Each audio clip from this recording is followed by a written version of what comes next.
many of you have heard of Ukraine? Look at that. UK politician Tom Tugendhat talks to Welsh schoolchildren about NATO's role in the world today. What is NATO's role in helping Ukraine defend itself? It has sent various battle groups to Poland to make sure that our eastern borders are not going to be threatened. It has sent extra aircraft to Lithuania, Estonia and Latvia. It's just one of many events in their hometown of Newport to prepare for the largest gathering of heads of state and government ever on British soil during the 2014 NATO summit this week.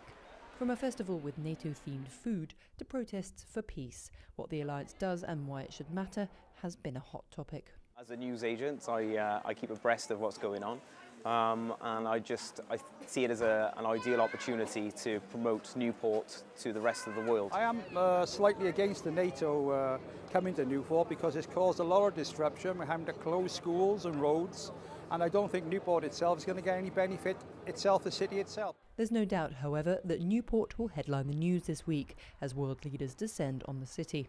Recent conflicts in Ukraine and the Middle East have sharply pulled into focus the need and relevance for an international alliance like NATO, even as the mission in Afghanistan comes to an end this year. I think it's useful to look at a map, and I think it's not an exaggeration to say that right now NATO and EU countries are a sort of island of stability in what is a very, very unstable region. When half a year ago, it was decided that Britain would actually take the summit, everybody expected a relatively standard kind of, meeting, and then all of a sudden everything changed.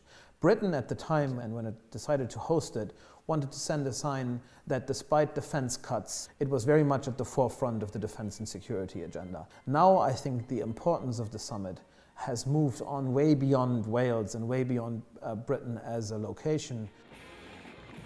Whether in favour or against the alliance, the summit has sparked debate and discussion on NATO's mission and the global threats NATO nations face.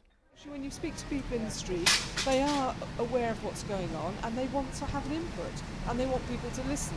And I think they see NATO as part of that process. There was a time, I think, when people thought that there would be peace in the world in the early 1990s.